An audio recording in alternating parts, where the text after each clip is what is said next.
আল্লাহর বান্দার একটু মনোযোগ দিবেন। আবু জাহেল বুঝবার পারছে কোরআন আল্লাহর কিতাব, কিন্তু কোরআনকে গ্রহণ করে নাই। কারণ কোরআনকে গ্রহণ করলে আবু জেহেলের নেতৃত্ব চলবে না, আসল নেতা হয়ে যাবে আব্দুল্লাহর ইতিম পোলা, আমাদের নবী। ধরে কারণ সুবহানাল্লাহ। এখন কি করা যায়? এই কোরআন বন্ধ করতে হবে। আল্লাহ কোরআনে বলেছেন, ইউরিদুনা লিইউতফিউ নূরাল্লাহি বিআফওয়াহিহিম ওয়াল্লাহু মুতিম্মু নূরিহি ওয়ালাউ কারিহাল কাফিরুন। পারবে? পারবে? 15.5 বছর অনুমতি ছাড়া মাহফিল করতে দেয়নি। 15.5 বছর সেই তুখার আন্দোলনী বক্তাকে পাবনার ভিতরে ঢুকতে দেয়নি। ধরে কোন কথা ঠিক কিনা? পারছে? পারছে? আমির হামজা আবার চলাইছে। এই বদরশীদকে বহু লোক দাওয়াত দিয়েছিল, ঢুকতে দেয়নি। ওরা মনে করছিল ফু দিয়ে আমরা নিভা দেব। অতই সোজা করে পাগলি, কারেন্টের বাতি ফু দিলে সুইচ কার হাত? ধরে কান সুইচ কার হাতে? তুই হাসিনা যতই ফু দে কাম হবি না তো। বড় ওরে ফু দিয়া আল্লাহর ওলি বলেছিলেন, 12 কোটি বাঙালি মুসলমান গাছের গোড়া ঝাঁকি মারবে, দিল্লির মামু বাড়ি গিয়ে পড়বা। ধরে খান কথা ঠিক কিনা? আজকে সেই দৃশ্য আমরা দেখতেছি, কিন্তু কোরআনের পাখি দেখতে পারলো না। এটাই বড় আফসোস। একটু মনোযোগ দেন। নবীকে হত্যা করার জন্য তারা চেষ্টা করলো। আল্লাহ বললেন, নবী গো, আর আপনাকে মক্কায় থাকা লাগবে না, আপনি চলে যান হিজরত করে মদিনা। কারণ মক্কার ইসলাম পিটন খাওয়া, মক্কার ইসলাম হলো পিটন খাওয়া, নির্যাতন। মদিনায় চলে যান। আল্লাহর হুকুমে নবী হিজরত করে মদিনায় আসলেন। খুব খেয়াল করবেন, 13 বছরে মক্কায় মাত্র 320 জন মুসলমান, আর মাত্র 8 বছর মদিনায় মুসলমানেরা মক্কা বিজয়। ধরে কান সুবহানাল্লাহ। 13 বছরের মুসলমানের সংখ্যা হলো 320, আর হিজরত করার পরে মদিনায় 8 বছরে 10,000 মুজাহিদ নিয়ে মক্কা বিজয়। এখন আপনারা বলেন তো, মক্কার ইসলাম মদিনার ইসলাম, বর্তমানে বাংলাদেশে আমরা মদিনার ইসলাম চাই। ধরে কোন ঠিক কিনা ভাই? হ্যাঁ, মক্কার ইসলাম হাসিনার সময় ভালোই চলছে, কিন্তু ডক্টর ইউনূস আসার পরে আমরা আর মক্কার ইসলাম চাই না, আমরা মদিনার ইসলাম চাই। মক্কায় নেতা ছিল আবু জেহেল, নবী ছিল ইমাম, আর মদিনায় হিজরত করার পরে নবী রাষ্ট্রপতি, নবী ইমামতি। ধরে কান সুবহানাল্লাহ। 10ম হিজরিতে, 10ম নবুয়তের 10ম বৎসরে নবী নামাজ পাইছিলেন, নামাজ কিন্তু কায়েম করতে পারেননি। নামাজ পাওয়ারও 3 বছর নবী মক্কায় ছিলেন, কিন্তু নামাজ কায়েম হয়নি। নামাজের প্রথম কি? প্রথম শব্দটা কি পড়ার কথা না কায়েমের কথা? কোরআনের প্রথমে আপনারা পড়েন, আল্লাযীনা ইউমিনুনা বিল গায়বি ওয়া ইউকিমুনাস সালাত। অদৃশ্যের মধ্যে বিশ্বাস স্থাপন করা লাগবে। মুমিনদের বৈশিষ্ট্য, নামাজ কায়েম করা লাগবে। কিন্তু নবী নামাজ কায়েম করতে পারলেন না। আল্লাহ বলে, নবী গো, নামাজ কায়েম করতে গেলে আবু জেহেল নেতা হলে চলবে না, আপনাকেই নেতা হওয়া লাগবে, আপনাকেই রাষ্ট্রপতি হওয়া লাগবে। নবী হিজরত করার পরে মদিনা যখন রাষ্ট্র ঘোষণা করলেন, নবী রাষ্ট্রপতি, ইমামতি, নামাজ কায়েমের বিধান আল্লাহ বললেন, আল্লাযীনা ইম্মাক্কান্নাহুম ফিল আরদ। মুসলমানের মধ্যে যখন ক্ষমতার চেয়ার কাউকে দেওয়া হবে, তখন তার 1 নম্বর দায়িত্ব হলো পদ্মা সেতু নির্মাণ করা। পদ্মা সেতু কি? ট্যানেল নির্মাণ করা, ট্যানেল, রাস্তার উপর দিয়ে রাস্তা নির্মাণ করা। এগুলো সবই কাজ হতে পারে, কিন্তু 1 নম্বর কাজ হলো আকামুস সালাত, নামাজ কায়েম করা। আজকে যদি বাংলাদেশে নামাজ কায়েমের বিল পাস হয়ে যায়, আমাদের যুবকদের কাছে এরকম মোবাইল থাকলে কোনো টেনশন নাই। বাপ মারে কোনো টেনশন করা লাগবে না যে দরজা জানলা বন্ধ করে ওই অশ্লীল ভিডিও দেখবে। এই টেনশন বাপ মায়ের করা লাগবে না, কারণ আপনার ছেলে 5 ওয়াক্ত নামাজ পড়ে। আর যে নামাজ ধরেছে, ইন্নাস সালাতা তানহা আনিল ফাহশাই ওয়াল মুনকার, একমাত্র নামাজই পারে মানুষকে যাবতীয় খারাপি থেকে বাঁচাই দিতে। ধরে কান সুবহানাল্লাহ। আপনার বলেন তো, সবচাইতে বড় জিকির কি? হ্যাঁ, কোথায় বলেন? জুমার দিনে আল্লাহ বলতেছেন, ইজা নুদিয়া সালাতি মিন ইয়াউমিল জুমআ ফাসআউ ইলা যিকরিল্লাহ। সবচাইতে দামি জিকির হলো নামাজ। ধরে কোন নাম কি? কথা কন না কেন? নামাজ বাদ দিয়ে জিকির করতেছেন? একটু মনোযোগ দিবেন। নবী মক্কায় নামাজ কায়েম করলেন।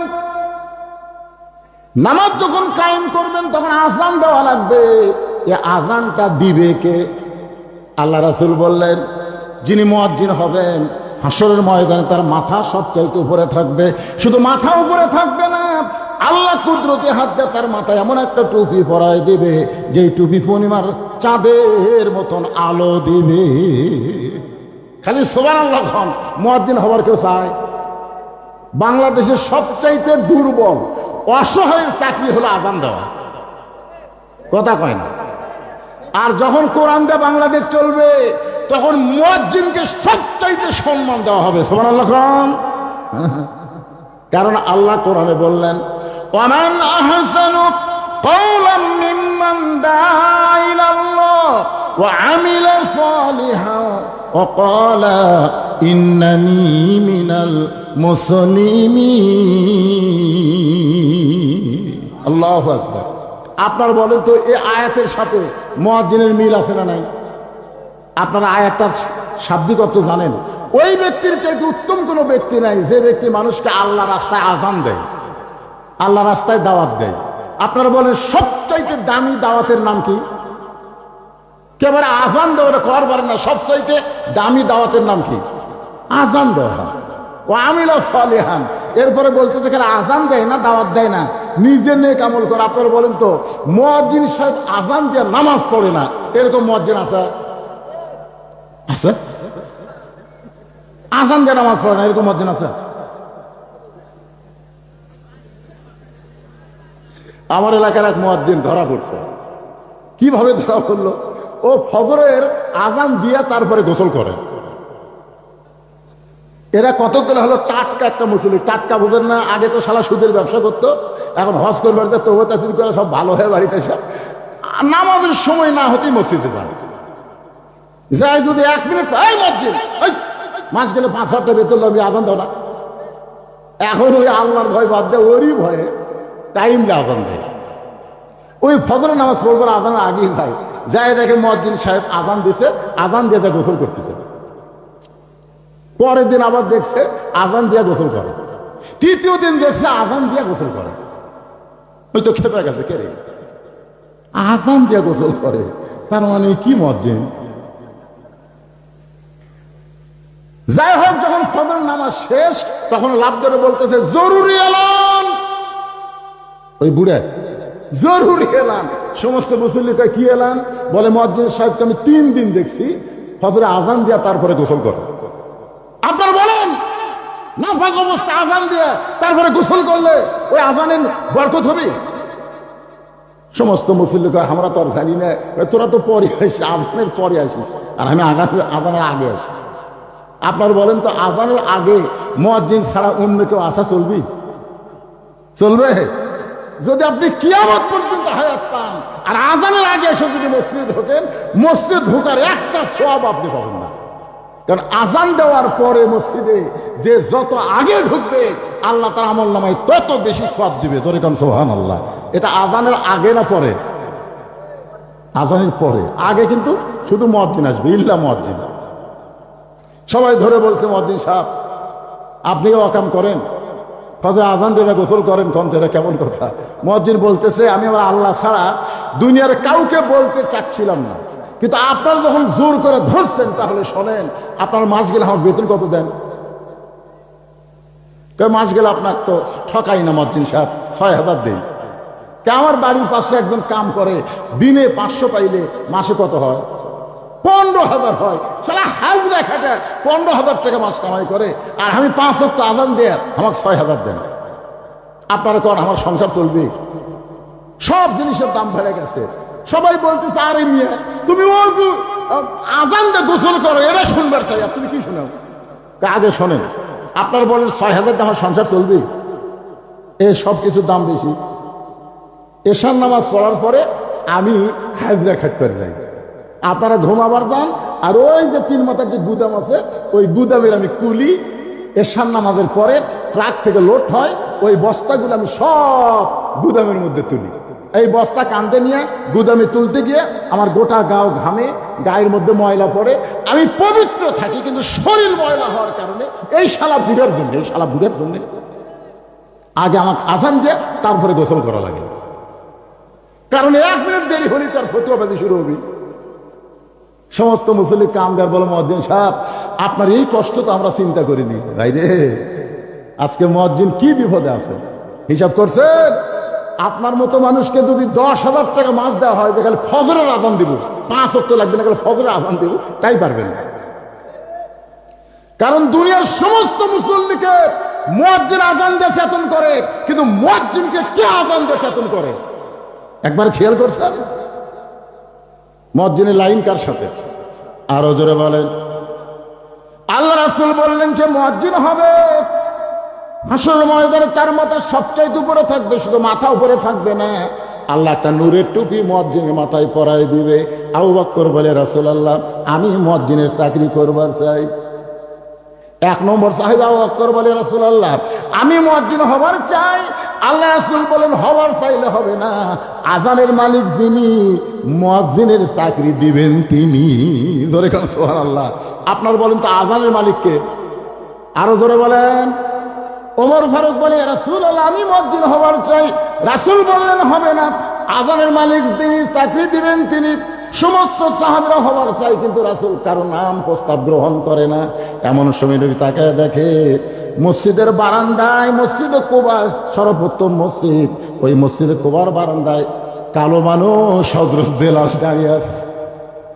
আল্লাহ রাসূল বলেন, বেলাল তুমি কি মুয়াজ্জিন হবার চাও? বেলাল বলে, হুজুর কি কর?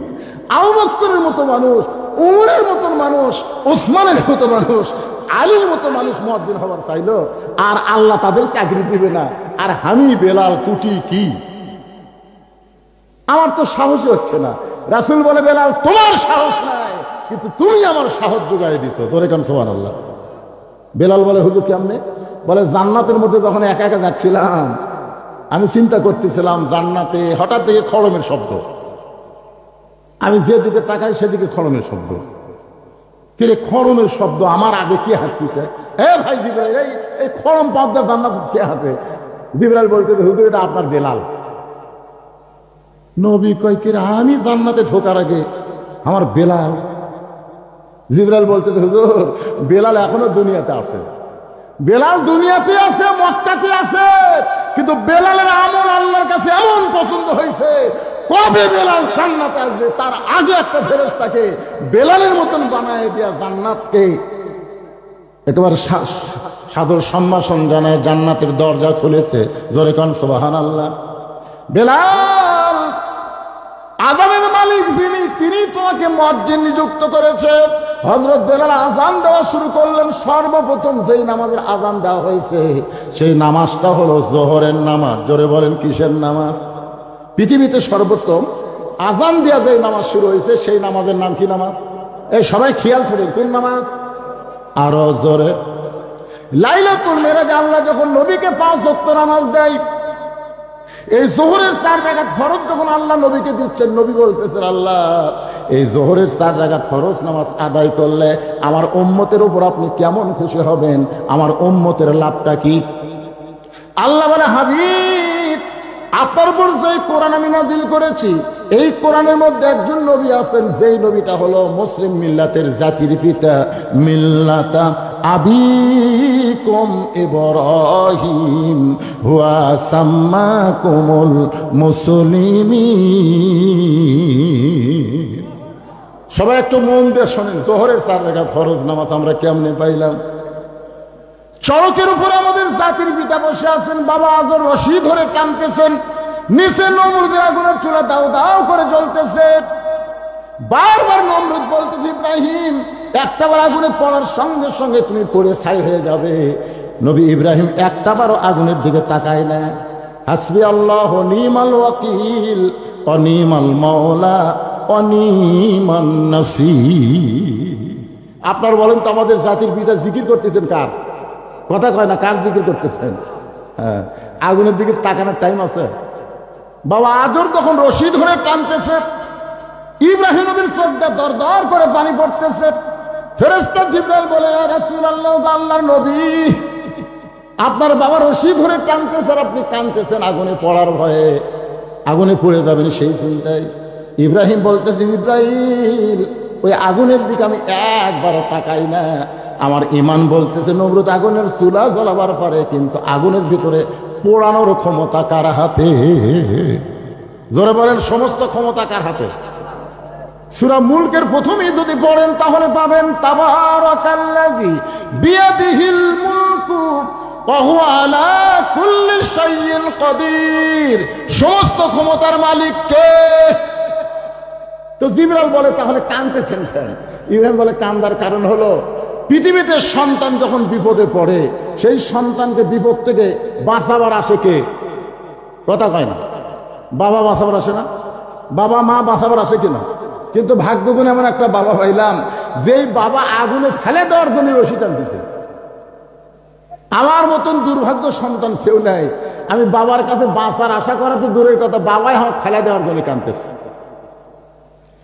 বাবা আমাকে ফেলে দেওয়ার জন্য রশি টানতেছে। জিবরাইল বলতেছে, ওগো আল্লাহর নবী, তাহলে আপনার মন কি খুবই খারাপ? ইব্রাহিম বলতেছে, আমার জন্য আমার মন খারাপ না। পৃথিবীতে এমন অনেক বাবা হবে যারা সন্তানের দুনিয়া ভালো চাবে কিন্তু আখিরাত ভালো চাবে না। এরকম খারাপ বাবা দুনিয়াতে আছে না নাই? দুনিয়া ভালো চায়, দুনিয়াতে আমার ছেলের বাড়ি হোক, গাড়ি হোক, সহায় সম্পত্তি হোক। অনেক বাবা আছে সন্তান দুনিয়াতে সুখে থাক, কিন্তু মরে গেলে জাহান্নামে যাক, এইটা কোনো বাবা চিন্তা করে না। আপনারা বলেন তো, আপনার সন্তান মরে গেলে জান্নাতে যাবে না জাহান্নামে যাবে? বাবা হিসাবে আপনার চিন্তা করার দরকার আছে না নাই?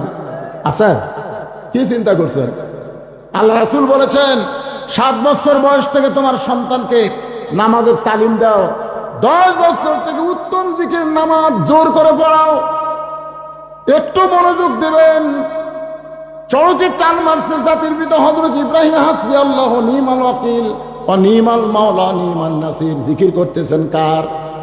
ফাযকুরুনি আযকুরুকুম। আল্লাহ বলে, ইব্রাহিম, আগুনের চুলার আগে পড়ার আগে তুমি আমার জিকির করতেছো, তুমি মনে করো না আমি আল্লাহ ভুলে গেলাম।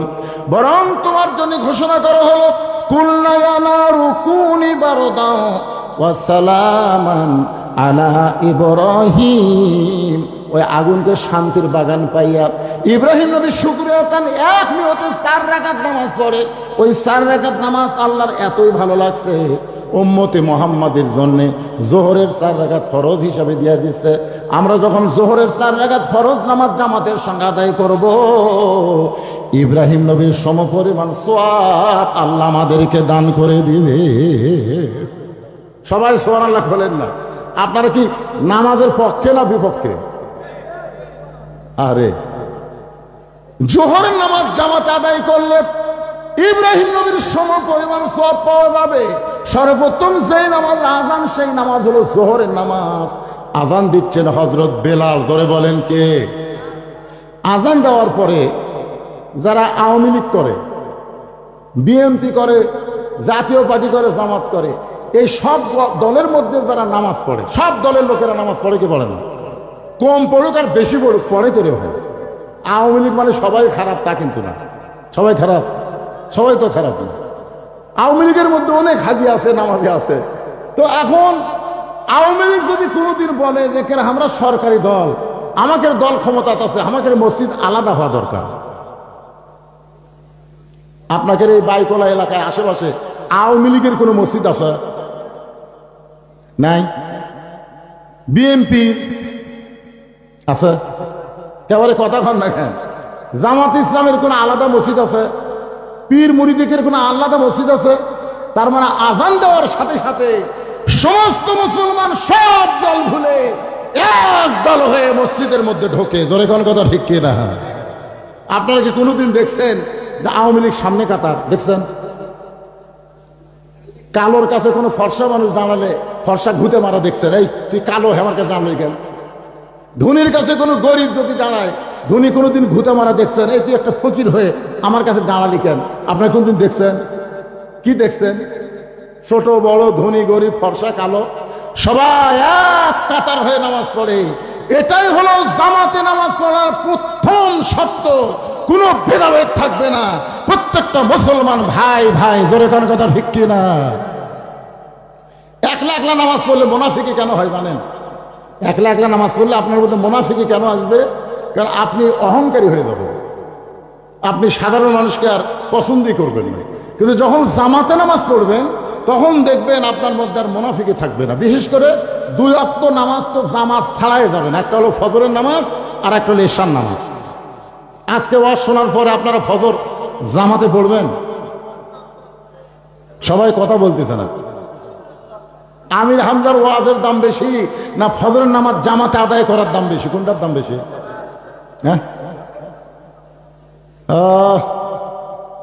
এই জন্য শোনেন, নামাজের গুরুত্ব দিবেন ভাই। ফজর এবং এশার নামাজ জামাতে আদায় করা ছাড়া মরদ মানুষের কোনো উপায় নাই। ধরে কোন কথা ঠিক কিনা? হ্যাঁ, অন্য 3 ওয়াক্ত যাই হোক, যদি জামাত মিসও যায় আপনি একলা পড়লে তাও চলবে, কিন্তু এই 2 ওয়াক্ত জামাত ছাড়া পড়লে আপনি মুনাফিক হয়ে যাবেন। নামাজ পড়ার পরেও মুনাফিক। একটা হলো ফজরের নামাজ আর একটা হলো এশার নামাজ। একটু মনোযোগ দিয়ে শুনবেন। হযরত বেলাল যেই মাত্র আযান দিছে সঙ্গে সঙ্গে মদিনার মুসলমান পুরুষগুলো মসজিদকে লক্ষ্য করে রওনা দিয়েছে। নামাজ কায়েম হয়ে গেছে, বুঝলেন? এদিকে আবু জেহেল মক্কা থেকে চিন্তা করতেছে, কে রে গভীর রাত্রে তাকে হত্যা করার জন্য বাড়ি ঘেরাও করলাম, আমাদের চোখে ধুলে দিয়ে সে আব্দুল্লাহর বেটা মদিনাত গেল, কি করতেছে?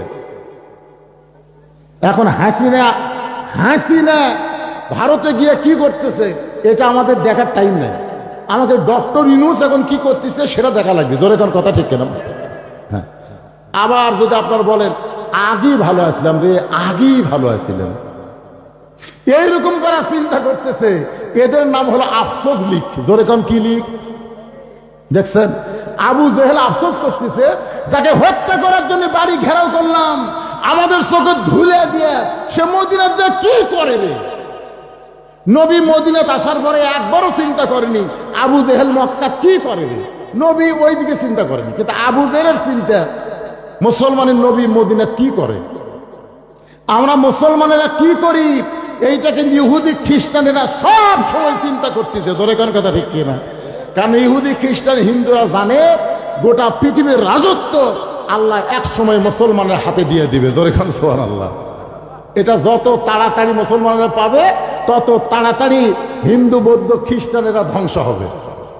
ওরা চাচ্ছে না যে আমরা তাড়াতাড়ি পাই, কিন্তু আমরা যে পাবো এ ব্যাপারে কি আপনাদের সন্দেহ আছে? এ ভারতের সাথে একটা যুদ্ধ হবে, সে যুদ্ধের কথা হাদিস আছে না নাই? কি গাজওয়াতুল হিন্দ। হিন্দু মোরা পাটকাঠি হবি রে, ভগবান খুঁজে পাবি না। তবে আমাকেরও রক্ত যাবে। ধরে কারণ ঠিক কিনা? তা আমাকে রক্ত তো ব্যথা যাবে না ভাই দান। গাজওয়াতুল হিন্দ যুদ্ধে যারা শহীদ হবে আল্লাহ তাদেরকে বদরের শহীদের মর্যাদা দিবে। ধরে কারণ সুবহানাল্লাহ।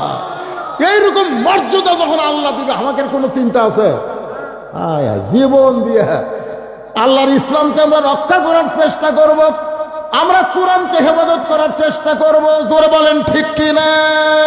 কারা কারা জীবন দিয়ে প্রয়োজন হলে আল্লাহর কোরআনকে হেফাজত করবেন, ইসলামকে হেফাজত করবেন? এই গভীর রাতে 2 হাত তুলে আমার আল্লাহর একটু দেখা। লিল্লাহে তাকবীর। আল্লাহ আল্লাহ।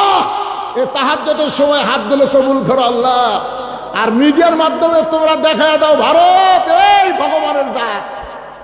তাকায় দেখ, বাংলার মুসলমান যদি খেপা যায় পালানোর কোনো রাস্তা থাকবে না। জোরে কোন কথা ঠিক কিনা? হাত নামান। আপনি জানেন, আপনারা জানেন ভারতের মধ্যেই এখন ভাঙ্গা শুরু হয়ে গেছে। মোদি বাংলা ভাঙ্গা তো দূরের কথা, নিজের দেশ রক্ষা করালে এখন টেনশন পড়ে গেছে। ওরা তো ডক্টর ইউনূসকে চিনে না, বুঝেন?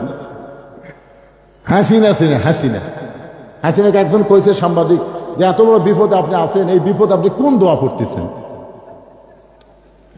হাসিনা কথা কয় না। আরে একটা দোয়া তো বিপদের আছে, পড়বার গেলেই তো আর নাম মনে আসে। দোয়ার নাম হলো দোয়া ইউনুস। জোরে খান নাম কি? শালা মোদি সরকার এটা বুঝতেছে না যে কোন মাল এখন বাংলাদেশের চেয়ারে বসে আছে। ধরে কর কথা ঠিক কিনা?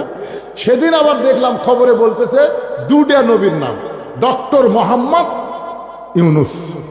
তার মানে বোঝাচ্ছে আমাকে নবীর নামও লিছে, ইউনুস নবীর নামও লিছে। আর মুদি তোর খাওয়া আছে। সেভেন সিস্টার নাম শুনছেন? সেভেন সিস্টার এখনই তারা স্বাধীন হওয়ার চেষ্টা করতেছে। ওই নিজের অস্তিত্বই রক্ষা করতে পারবি না, আমাকে বাংলাদেশ বলে আবার দখল করবে। একটু মনোযোগ দিয়ে শোনেন। ফাযকুরুনি আযকুরুকুম ওয়াশকুরুলি ওয়ালা তাকফুরুন। এই আয়াতকে বুঝাইতে গিয়া আমি আপনাদেরকে নিয়ে আইছি ইন্না নাহনু নাযালনা যিকরা ওয়া ইন্না লাহু লাহাফিজুন। কোরআনকে আল্লাহ জিকির হিসাবে নাজিল করেছে।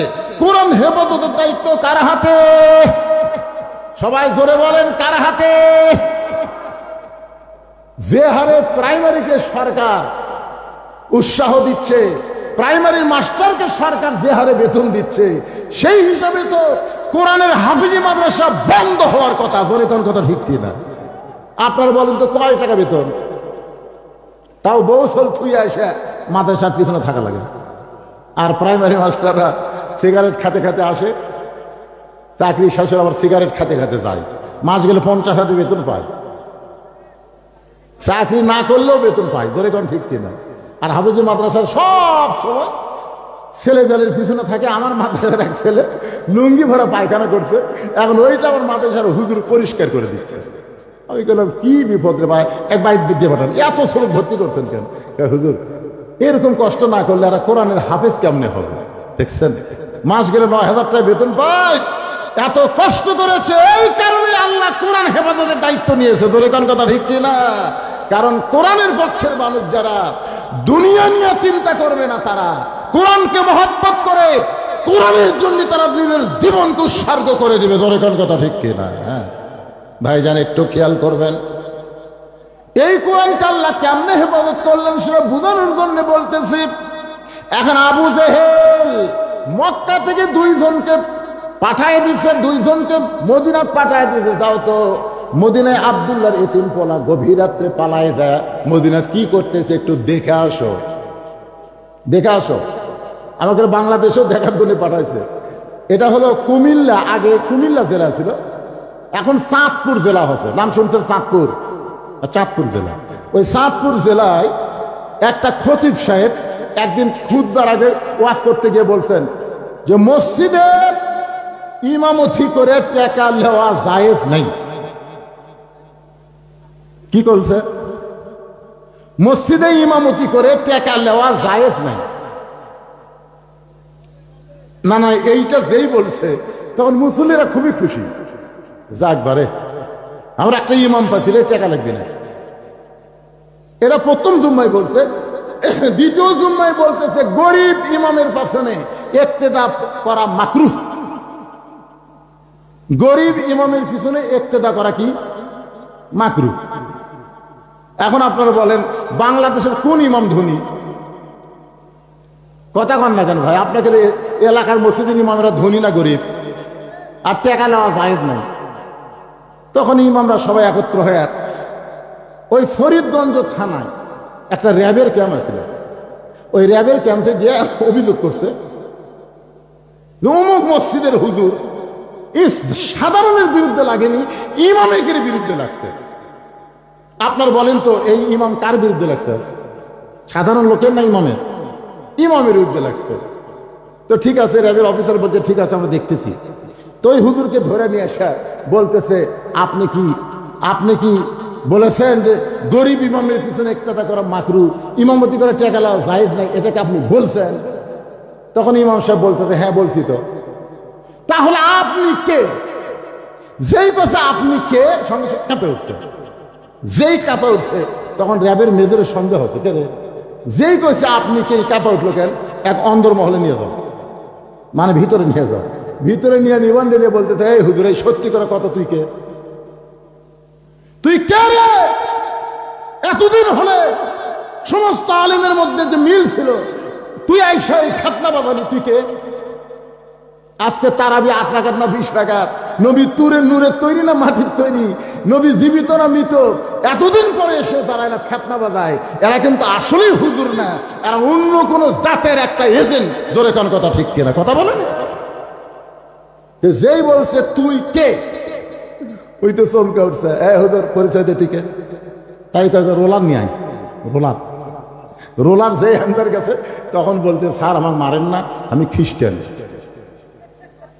তো তুই খ্রিস্টান হয়ে হুজুর?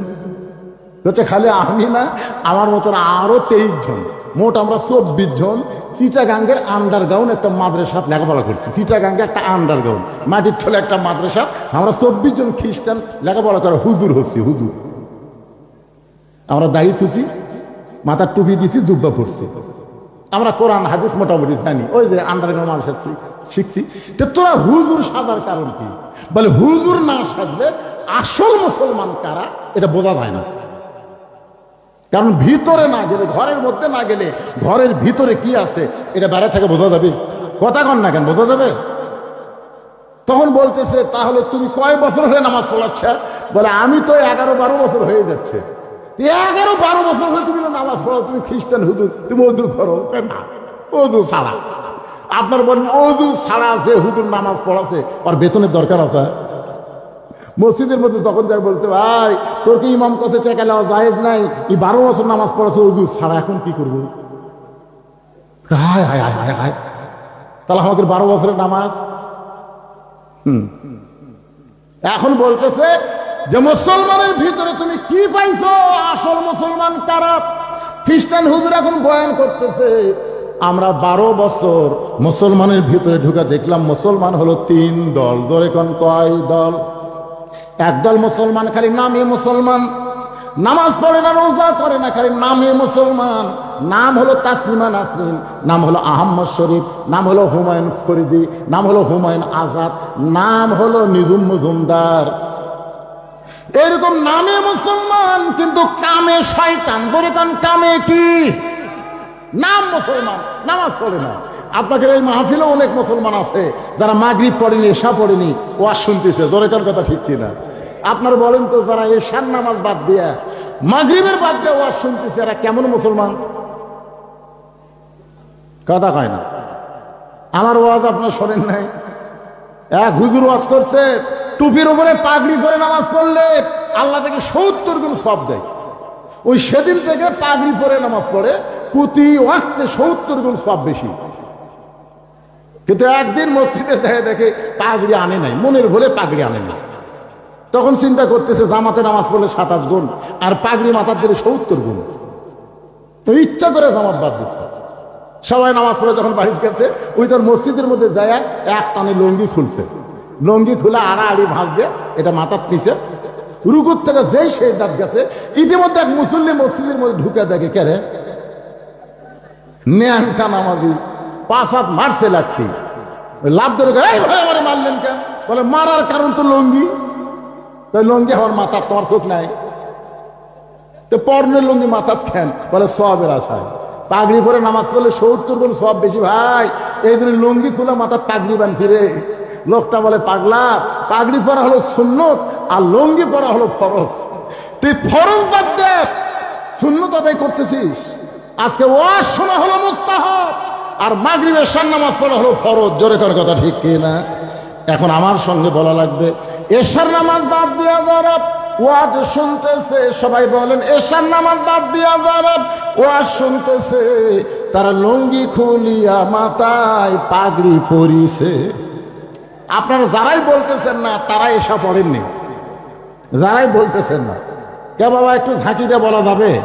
এশার নামাজ বাদ দিয়া যারা, কে রে মিডিয়ার ভাইরাই তোমরা বলতে যা এসা বলছে, একটু ঝাঁকিয়া বলে। এরা কিন্তু ওয়াজ ঠিকই তোলে, নামাজত খুবই দুর্বল। এই জন্য সবাই বলেন এশার নামাজ বাদ দিয়া যারা ওয়াজ শুনতেছে, তারা লুঙ্গি খুলিয়া মাথায় পাগড়ি পরেছে। কি বাজান, মাগরিব এশার নামাজ পড়েন নাই? ফজর আগে যদি আপনারা মারা যান, যে কোনো সময় যদি আমাদের মৃত্যু হয়, ফজর আগে যদি মারা যায়, দুনিয়ার সমস্ত আলেম যদি আপনার জানাজায় শামিল হয়, তারপরেও আপনি জান্নাতে যাবার পারবেন না। কারণ লা সালাত লা ঈমানা, যার নামাজ নাই তার ঈমান নাই। বাইনাল আবদি ওয়াল কুফরি তরকুস সালাত, বান্দার কাফের মধ্যে পৃথক করার জিনিসটার নাম হলো নামাজ। যারা নামাজ পড়বে তারা আল্লাহর বান্দা, যারা নামাজ পড়বে না তারা হলো কাফের। আমি যেই বলবো বেনামাজি, আপনার জোরে সরে বলবেন কাফের। বেনামাজি আরো জোরে জোরসে বলেন। এখন আফসোস করতেছেন হুজুর, তাহলে আমরা কাফের হয়ে গেলাম। আপনি এখনই নিয়ত করেন, আল্লাহ ফজর থেকে বাকি জীবনে এক ওয়াক্ত নামাজ বাদ দেব না। আল্লাহকে নিয়ত করার সাথে সাথে যত নামাজ না পড়ার গুনাহ হয়েছে আমি আল্লাহ সব মাফ করে দিলাম। আল্লাহ পারে কি পারে না? লা তাকনাতু মির রাহমাতিল্লাহ, ইন্নাল্লাহা ইয়াগফিরুয যুনুবা জামিয়া, ইন্নাহু হুয়াল গাফুরুর রহিম। সকলে একটু জিকির করেন লা ইলাহা ইল্লাল্লাহ। আচ্ছা ঠিক আছে, অসুবিধা নেই। আসতেছে, খুব বেশি হলে 10 থেকে 15 মিনিট। সমস্যা হচ্ছে আপনাদের? আমার কথায় কি সমস্যা হচ্ছে? হ্যাঁ, এখানে উনি আসতেছেন জায়গায় এখানে আইছে, বুঝতেছেন না? মানে আমাকে সংকেত দিল যে বেশি লম্বা টানেন না, আপনার ভাইসটা কিন্তু এসে গেছে না। আজকে আমির হামদা ওয়াদা দিবি, আগামী বছর 10টা থেকে ওয়াজ করবি না, কি কম? এই কাজ আদায় করার বুদ্ধি আছে না? কথা কন না কেন? আপনার সবাই ধরবেন। এবারে তার সারের কারণে কুটি নাগরপুর খালি স্যার মোবাইল করছে, বাবা বাইকলে আসা লাগবে। আমাকেও তো, আমার কাছে যখন গেছিল আমি বললাম বাবা আমি পারবো না, তো অসুস্থ মানুষ। কয় না হুজুর যাওয়া লাগবে।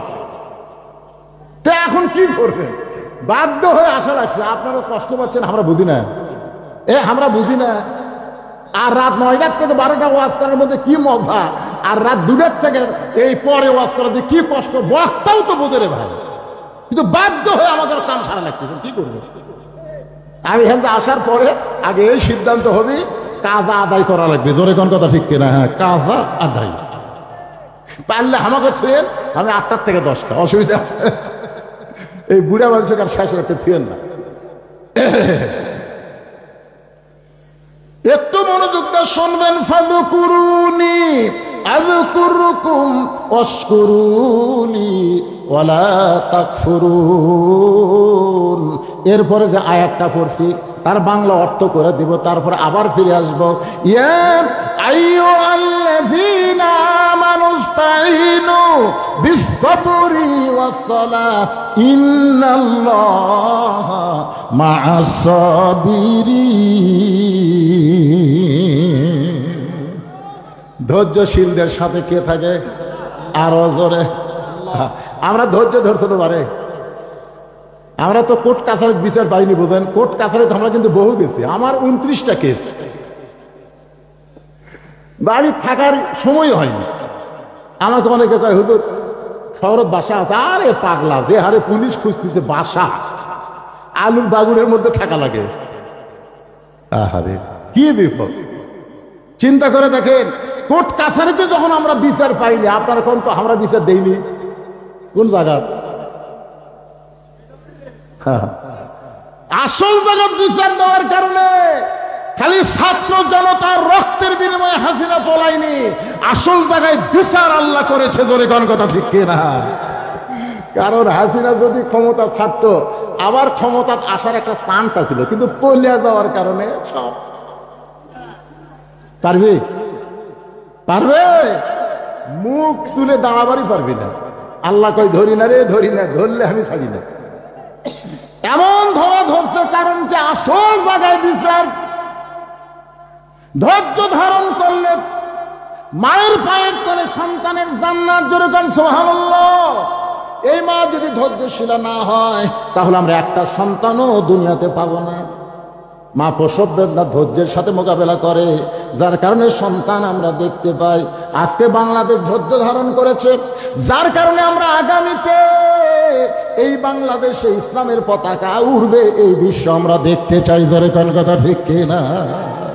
সেদিন ষোড়শী নির্জন পথে যাবে, কোনো জন কটু কথা কবে না। পথে আর প্রান্তরে সম্পদের মোহে পড়ে খুন আর জানি হবে না। সবাই বলেন যদি মেনে চলি কোরআন। ধরে বলেন যদি মেনে চলি কোরআন, আর রাসূলের বিধান সকলেই শান্তিতে থাকবে। বাংলার আকাশে কলেমার পতাকা যেদিন দুলবে। এই দৃশ্য আপনারা দেখবার চান? এখন সুদেরু ঘুষেরু বেনামাজি বেপর্দা নারী এরা চিন্তা করতেছে কোরআন দিয়ে যদি বাংলাদেশ চলে হামাকের কি হবে। কয়েকদিন আগে এক সিনেমার নায়িকা কাছে যে জামাত ইসলাম ক্ষমতা তাহলে হামাকের কি হবে। না না না, পরে কিন্তু ওই মেয়ে কইছে, আমরা ইসলাম দিয়ে সিনেমা বানাবো। দেখছেন, ইসলামী সিনেমা বানাবে। তাহলে দেখেন একটা নায়িকা পর্যন্ত এখনো ইসলামী দল আসেনি, তাতে আর কি ভয়। কোরআনের পাওয়ার আছে না নাই? দরকার আছে না নাই ভাইদান? এই পাওয়ার আমরা আছে দেখবার চাই। আল্লাহ আমাদের সকলের জন্য কবুল করুক। জোরে করে আমিন।